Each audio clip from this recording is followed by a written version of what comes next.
des manuels qui venaient d'Égypte, puisqu'il n'y avait pas de gouvernement palestinien pour faire des manuels. Et nous avons commencé à partir de 1995 à étudier la rédaction de manuels proprement palestiniens, puisqu'on ne peut pas produire des manuels pour toutes les écoles publiques qui comptent 300 000 élèves d'un jour au lendemain. Et donc ces manuels-là, les nouveaux manuels palestiniens, sont aux yeux des spécialistes de l'Université hébraïque de Jérusalem des manuels totalement dénués d'aucune référence anti-juive ou raciste. D'aucune. Et ce n'est pas moi qui le dis, c'est les spécialistes. Et j'ai fait un débat à Versailles avec le représentant du ministère de l'Éducation israélien qui a témoigné du fait que lui a travaillé sur ces manuels avec le responsable du ministère de l'Éducation palestinien, parce que ce n'est pas Arafat qui fait les manuels, c'est le ministère palestinien.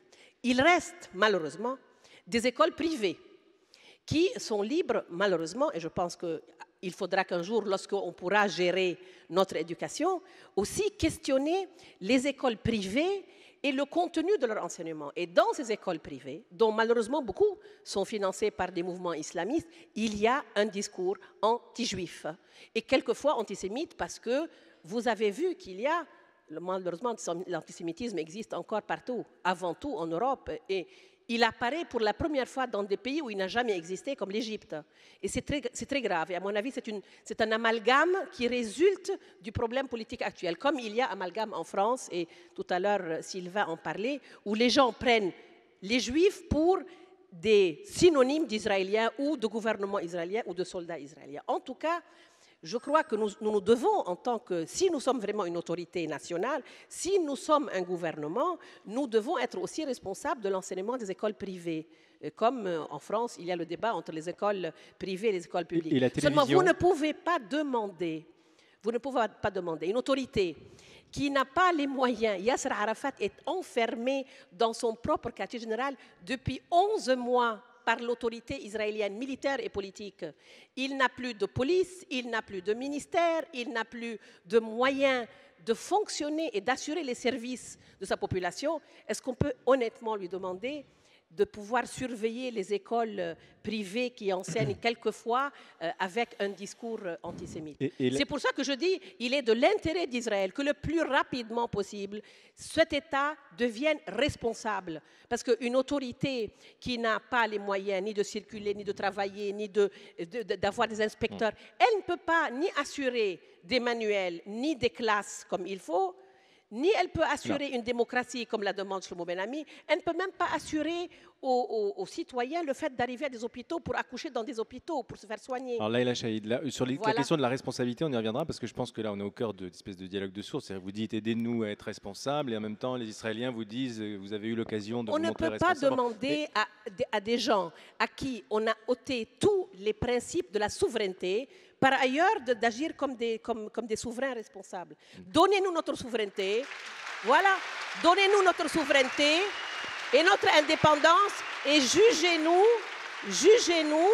comme vous jugez chaque État. Et je suis d'accord avec vous, bien sûr que la presse israélienne est intéressante. Elle n'est pas toute aussi démocratique que vous me pensez. Mais il y a beaucoup de journalistes qui sont courageux et qui écrivent, et quelquefois plus courageux que leurs parlementaires. Mais la démocratie ne peut pas être que dans une liberté de la presse. liberté. Ça veut dire qu'il y a de mauvais journaux aussi. Comment? Ça fait partie de la liberté de la presse, c'est qu'il y a de mauvais journaux et de mauvais journalistes. Oui, malheureusement. Alors, juste, Shlomo Ben Ami, je voudrais que vous répondiez sur cette question de la responsabilité, de la maturité, de le reproche que les Israéliens font finalement dire à Arafat et à l'autorité palestinienne. Mais vous avez eu quand même un début de souveraineté, qu'en avez-vous fait? Juste que vous disiez un mot sur la télévision, parce que j'ai entendu ce que vous avez dit effectivement sur les manuels, mais la télévision est avant la situation créée par les bons. C'est très court, elle n'est pas bonne. Voilà. Elle est pas bonne. Télévision qui est publique, il faudrait 5 minutes pour que. Non, c'est pas parce qu'elle est, non pas parce qu'elle n'est pas particulièrement ni anti-juive ni antisémite. Elle n'est pas bonne parce que parce qu'elle est très faible sur le plan professionnel, et tout ce qu'elle fait, je ne la vois plus, je ne la regarde plus, parce que tout ce qu'elle fait, c'est qu'elle terrorise la population, parce qu'ils installent des caméras dans les hôpitaux, ils installent des caméras, ils montrent les résultats des bombardements en montrant comment c'est des amas de chair humaine qui en sortent, et que tout ce que ça fait, c'est que ça terrorise déjà une population terrorisée. Mais c'est parce qu'elle n'est pas professionnelle, c'est tout. Je vous rappellerai que la radio, elle-même, elle a été bombardée, démolie, et ce qui restait du bâtiment, l'armée israélienne a installé de la dynamite pour même abattre le bâtiment. Donc, ne me demandez pas pourquoi elle n'existe pas. Demandez-moi, est-ce qu'elle peut exister dans les conditions actuelles?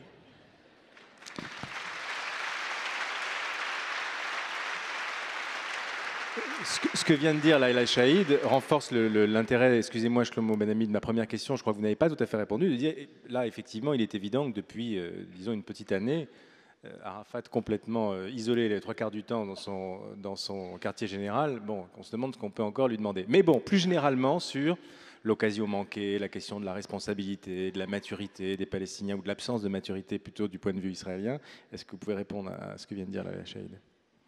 Vous savez, il me paraît que la symétrie qui existe peut-être entre Sharon et Arafat est cette question de la Libye. Et pour Arafat, l'occupation est la Libye pour ne faire pas la démocratisation. Et pour Sharon, la démocratisation, ou le manque de démocratisation, est la Libye pour ne pas avancer dans un processus. Parce qu'il n'a pas une possibilité, comme je l'ai dit avant, de développer, étant donné qu'il a cette coalition si grande, qui ne facilite pas un mouvement vers un accord. Donc, je ne vois pas même chez M. Arafat, avant de cette intifada, d'avoir développé un grand mouvement, une grande initiative, une entreprise qui conduit à la démocratie dans le sens qu'on le comprend en Occident.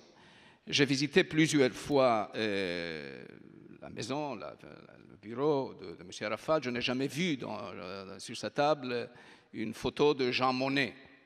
J'ai vu une photo de l'Aqsa. C'est le mythe fondateur.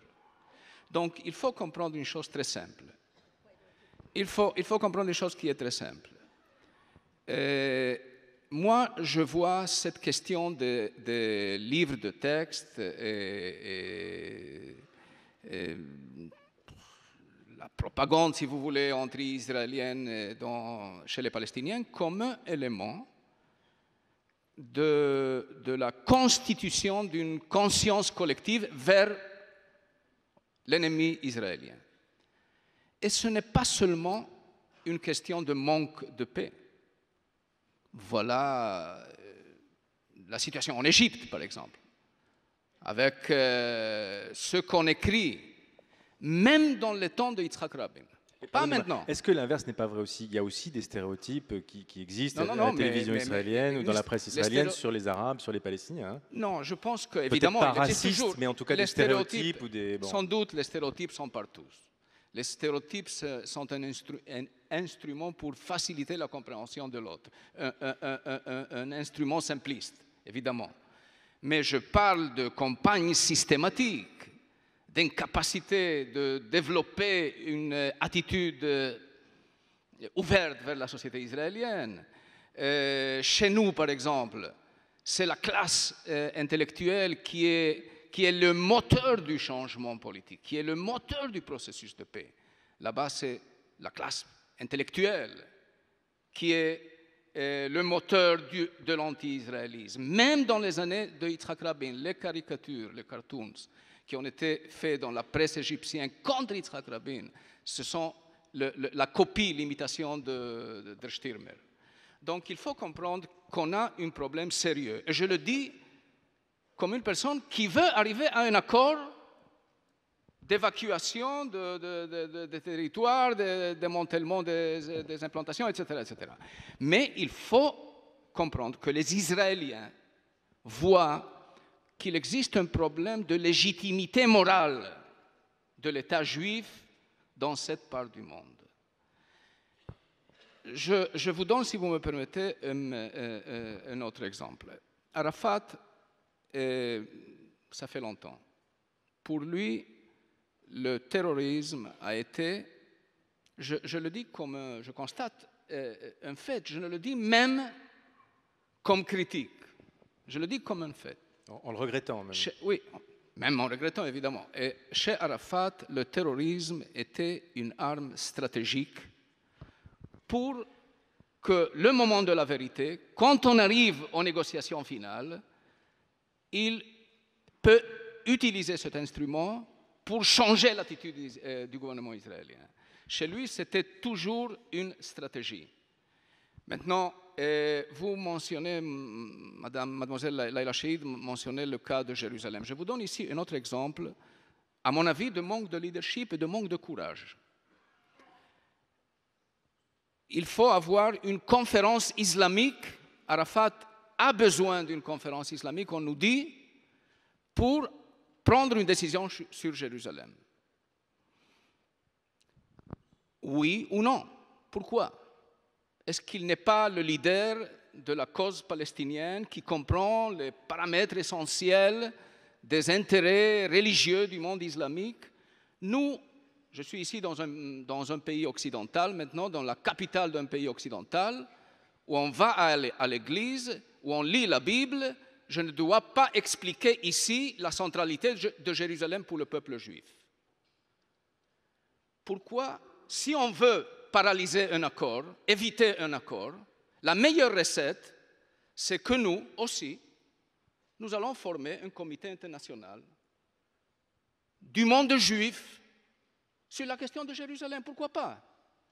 C'est la capitale historique du peuple juif, la capitale religieuse du peuple juif, et chaque fois qu'un Premier ministre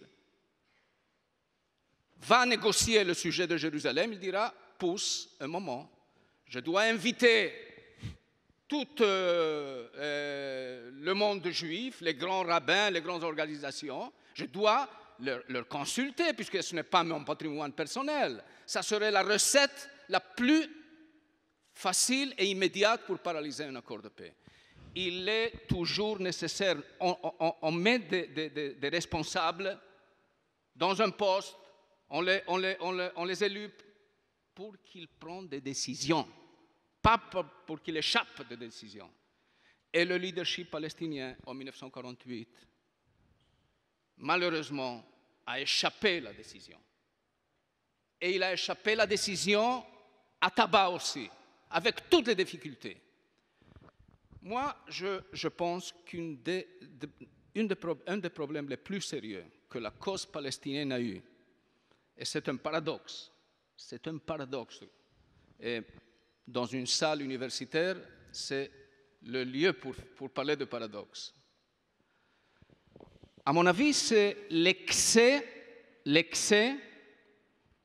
malheureux, un excès malheureux de soutien international que la cause palestinienne a eu, qui a été un obstacle pour prendre des décisions, a été toujours un obstacle pour prendre des décisions. J'étais assis à tabac et j'écris dans mon cahier Journal que voilà, il y a une intifada dans les rues d'Israël et Israël est en train de répondre d'une façon très féroce aux Palestiniens, même sous le gouvernement Barak, pas si féroce comme maintenant. Voilà que les sondages donnent une victoire sans précédent à Sharon. Et voilà que, ici sur la table, il y a des idées, il y a des paramètres, jamais idéal, parce qu'il n'existe pas de paramètres idéaux. Le choix du leader n'est jamais entre deux décisions, une bonne et la deuxième mauvaise. La décision est toujours entre deux options qui ne sont pas parfaites. Deux inconvénients. Alors, Shlomo Ben-Ami, donc là-bas, dans ce moment-là, je ne pouvais pas discerner chez mes interlocuteurs palestiniens la sensation d'une opportunité qui était en train de s'évaporer. bon, on va certainement revenir. Donc, alors, il faut comprendre ce sujet. Un moment. Il est nécessaire parce que moi, je pense que les Palestiniens, c'est une cause juste. La cause palestinienne est une cause juste qui a été mal gérée par des générations de leaders palestiniens. Il y a eu des carrefours historiques où on pouvait prendre une décision qui ne donnerait pas la perfection. Mais là-bas, maintenant, ils ont échoué. Et évidemment, ceux en Israël qui refusaient les concessions, ils ont gagné, ils ont profité de cette incapacité d'assumer des décisions difficiles. On en est là de ce point de vue. Alors, Lise Doucet demandait la parole depuis un moment. Je rappelle, Lise, que vous avez passé donc de longues années dans la région. Beaucoup de choses se sont dites là depuis le début. Je ne sais pas s'il y a un point précis sur lequel vous voulez intervenir. Et je vous demanderais de nous donner votre impression aussi sur le thème de la réunion. C'est la paix vous semble-t-elle impossible ou possible à quelles conditions? Voilà. Oui. J'espère que tous nos Rapprochez votre micro, voilà. J'espère que tous nos lecteurs maintenant sont un peu plus sympathiques avec les journalistes. Vous voyez de près comment c'est si difficile de couvrir un conflit comme ça. Tous les deux côtés parlent très bien, aiment parler et ne cessent pas à parler. Alors comment on peut...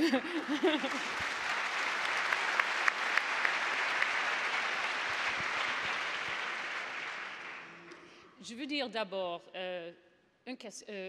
quelque chose sur la démocratie. Le micro, Lise. Et l'hypocrisie. Malgré l'image qu'on a faite, les Palestiniens ont une longue tradition de société civile. Peut-être pas si fort qu'Israël, mais ce sont les meilleurs parmi tous dans le monde arabe, comprenant les organisations qui luttent pour les droits humains, les organisations professionnelles et les militants politiques de plusieurs tendances. Alors, à l'époque des accords de l'Oslo, beaucoup de Palestiniens avaient espéré qu'ils vont avoir un gouvernement démocratique. Mais ils se sentaient déçus par les Américains, par les Israéliens et même par leurs leaders, qui semblaient préférer une autorité plutôt autoritaire qui supprimerait toute l'opposition à leur intérêt. Alors, tout d'un coup, quand Ariel Sharon a décidé de se débarrasser de l'Arafat, tout le monde, les Israéliens, les Américains, parlent de la démocratie. Pourquoi les gens n'ont pas parlé en commencement des accords de l'Oslo? Et M. François a parlé de ça. Je dois dire que je suis d'accord avec Leila Shahid, Yasser Arafat est le père de nation. Je suis d'accord avec Shlomo Ben Ami. Peut-être il est le seul Palestinien qui peut faire les compromis durs et difficiles qui sont nécessaires pour atteindre la paix. Mais il faut être clair aussi. L'autorité palestinienne est corrompue et aussi autoritaire. Bien sûr, Yasser Arafat, même s'il représente les aspirations légitimes du peuple palestinien, il a déçu son peuple. Eux-mêmes, ils le disent au sein de leur parlement en courant un certain risque. Mais face à une agression israélienne, même compréhensible, mais une pression militaire, politique, économique, les Palestiniens ont décidé qu'ils ne peuvent faire d'autre que de serrer les rangs et se battre ensemble. Mais à ce moment, les Palestiniens doivent avoir deux choses, un peu d'espoir dans ce processus de paix et aussi, ils doivent donner un symbole, un message aux Israéliens qui croient réellement à une paix entre les deux pays, les deux peuples, qui doivent vivre ensemble. Il n'y a pas d'autre choix. Merci. Dominique Moisy.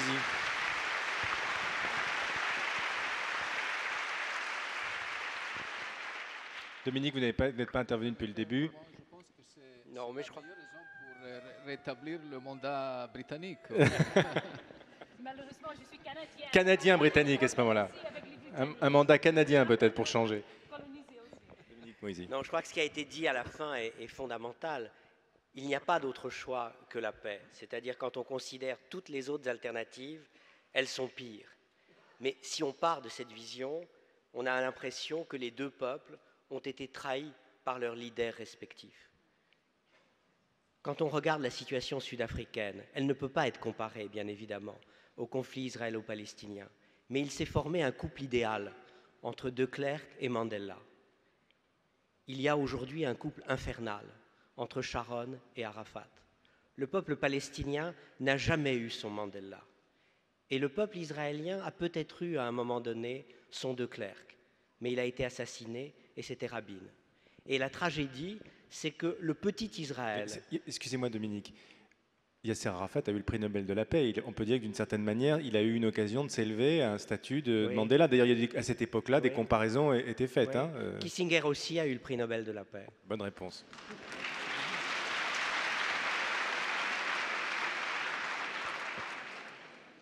Et donc je crois le vrai problème, c'est que le petit Israël de 48 à 67 a eu un grand homme d'État, David Ben Gurion. Le grand Israël de 67 à nos jours n'a pas eu de grand homme d'État. Il a eu des politiciens. Et quelque part, Arafat est un grand chef de guerre, un grand leader respectable. Mais quand les historiens reviendront sur les années 2000, feront l'historique de Camp David, feront l'historique de Tabas, on ne pourra pas comprendre l'échec de cette négociation. Rien ne justifie les milliers de morts qui ont suivi cette situation. Et aujourd'hui, il y a une dialectique du désespoir et de la peur qui pousse les deux peuples au bord de l'abîme. Les Israéliens renforcent les Palestiniens dans ce sentiment de désespoir. Les Palestiniens ne font rien pour atténuer la peur des Israéliens. Il y a maintenant quand même au sein du Conseil national palestinien des voix qui s'élèvent, qui commencent à dire avec courage et moins de solitude que peut-être aujourd'hui l'État palestinien existerait s'il avait choisi des méthodes non violentes à la Gandhi. Mais on n'en est pas là. On est au contraire dans une dynamique terrible, où chacun prend le meilleur, chacun renforce le pire chez l'autre. C'est ça que j'essaye de dire. Et il faudra à un moment donné qu'on revienne, peut-être dans une génération suivante, mais on aura sacrifié des générations. Alors, je vous donne la parole juste après, Laila. François Hesbourg. Sous forme de boutade, Shlomo Ben Ami a parlé d'éventualité du bienfait d'un nouveau mandat britannique, mais ça peut permettre de poser la question de l'intervention internationale dans le conflit. J'ose pas dire du rôle de l'Europe, mais enfin en tout cas des Nations Unies, ou en tout cas plus fermement des États-Unis, ou en tout cas d'une intervention internationale, quelle que soit sa nature. Sylvain Attal, vous avez de bons dons de télépathie, parce qu'effectivement, je réfléchissais à la boutade de Shlomo Ben Ami sur le mandat, et à la lumière de ce qu'il disait Dominique Moïsi. Les chances pour qu'il y ait une paix, j'allais dire par entente mutuelle, fût-elle facilitée par un intervenant extérieur, comme l'était Bill Clinton, et cette perspective-là, on ne la voit guère aujourd'hui. La dynamique, d'abord, est totalement en sens inverse, c'est ce que Dominique a fort bien expliqué. Et les traces que cette deuxième intifada et la répression israélienne vont laisser vont être terribles. Elles vont être très profondes, très, très durables. Et donc, se pose, ou se posera, tôt ou tard, la question, non pas d'une paix par entente facilitée par un intervenant extérieur, mais une paix qui soit, sinon imposée, mais une paix qui soit en quelque sorte présentée par la communauté internationale aux protagonistes, de façon à ce que les Palestiniens privés d'Arafat, comme ils le seront biologiquement dans les années qui viennent, en tout état de cause, Arafat n'est plus un jeune homme, et du côté israélien, il y aura vraisemblablement un nouveau gouvernement, là aussi, tôt ou tard, politiquement ou biologiquement. Et dans ces conditions, les directions de ces deux entités, Israël et l'autorité palestinienne, vont devoir se retourner vers leurs opinions en disant « nous n'avons pas le choix ». Et c'est ce que les membres permanents du Conseil de sécurité nous présentent comme condition du maintien, dans le cas d'Israël, des relations privilégiées avec les États-Unis, des relations économiques et politiques privilégiées de l'Europe, par exemple, et de la Russie, avec les uns et avec les autres. Et à ce moment-là, pour la communauté internationale, il y aura des engagements à prendre, et des engagements qui ne seront pas seulement financiers, ce sont aussi des engagements, le cas échéant, en termes de déploiement, de moyens sur le territoire d'Israël et de la Palestine. Alors, ce n'est pas le rétablissement du mandat, ce n'est pas non plus, du moins je l'espère, j'allais dire le Kosovo, mais quelque chose de plus robuste et de plus difficile aussi qu'une opération classique de maintien de la paix, des casques bleus des Nations Unies. Donc là, il y a un double défi. Un premier défi, c'est est-ce qu'à un moment donné ou un autre, le quartet, comme on l'appelle en français, on devrait dire le quatuor, l'Europe, les États-Unis, la Russie et les Nations Unies vont-ils entrer, si j'ose dire, dans la danse et dire voilà la résolution qui va être présentée au Conseil de sécurité faisant office de plan de paix à présenter aux protagonistes. Et deuxième défi, si cela devait marcher, serions-nous prêts à mettre du monde sur place? J'allais dire en tant qu'expert des affaires militaires, rien ne me fait plus peur, rien ne me fait davantage peur que de devoir mettre du monde dans un endroit aussi mal pavé, si je puis dire, ouais. dans un véritable guêpier. Mais je pense que quelque part, on n'y coupera pas. La paix douce, j'allais dire à la sauce Oslo, matinée Clinton, ça malheureusement, alors, je ne la vois plus. Oui, je sais que Shlomo Ben-Ami veut répondre. Peut-être tout à l'heure, je voudrais quand même, parce que les étudiants assez peu participé, peut-être prendre une question, mais je notais qu'on va revenir là-dessus parce que c'est quand même très important, l'intervention internationale. Il faut effectivement que tout le monde l'accepte, hein, sinon c'est bien le problème. Alors une question, peut-être une question à Shlomo Ben-Ami, je ne sais pas ce qui était prévu de votre côté, puisque la première était pour... Oui, bonjour. En fait, justement, je voudrais rebondir pour envisager l'avenir du processus de paix, puisque justement on parle des initiatives possibles. Vous parliez de l'échec d'Oslo, et notamment un petit peu de la politique des différents accords intérimaires qui accordaient de plus en plus d'autorité à la Palestine. Est-ce qu'il ne faut pas d'une certaine manière se marier maintenant et, comme on dit, l'amour viendra après? Je pense au retrait unilatéral proposé par une partie de la gauche israélienne. Est-ce que vous pensez que ça peut constituer une bonne initiative à terme et que ça pourra donc apporter la paix dans la région? J'ajouterais peut-être une petite chose, retrait unilatéral, peut-être au moins le démantèlement des colonies, puisque c'est vraiment... Hein, est-ce que c'est un préalable, Shlomo Ben-Ami? Non, en principe, moi je pense que le moment s'approche pour une solution internationale, mais définitive. Je ne soutiens pas un accord intérimaire. Je pense que les accords intérimaires ont échoué. C'est-à-dire le principe essentiel d'Oslo d'avancer graduellement n'a pas fonctionné.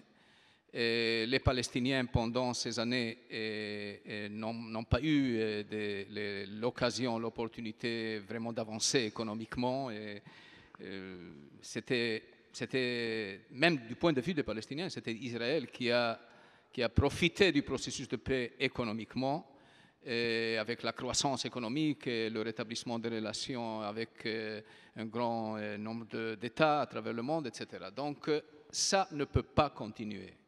Moi, je ne vois pas la possibilité d'un accord librement négocié entre Israéliens et Palestiniens. Même si une gauche imaginaire arrive au pouvoir en Israël, il n'existera pas plus la possibilité entre les Israéliens et les Palestiniens d'assimiler ce qui est, d'une façon libre, ce qui est vital pour l'autre.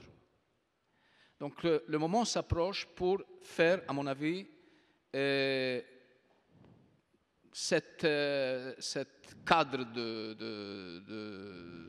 de paix. Qui doit faire le premier pas, Shlomo Ben-Ami? À mon avis, c'est la communauté internationale, c'est-à-dire ce sont les Américains. Les premiers pas doivent être faits par les Américains. Pour le moment, la seule bonne nouvelle que je peux voir dans une guerre en Irak est la possibilité de répéter la logique de la guerre du Golfe, dans le sens que s'il y a une guerre d'une certaine coalition, soutenue par l'ONU évidemment, contre l'Irak, il sera nécessaire que le président Bush pense à être un architecte, pas seulement un président qui fait une guerre contre les Irakiens, juste ou pas, c'est une autre question. Mais s'il y a une guerre, il faut penser et développer un mécanisme de résolution de conflits israélo-palestinien. Mais pas ouvrir l'éventail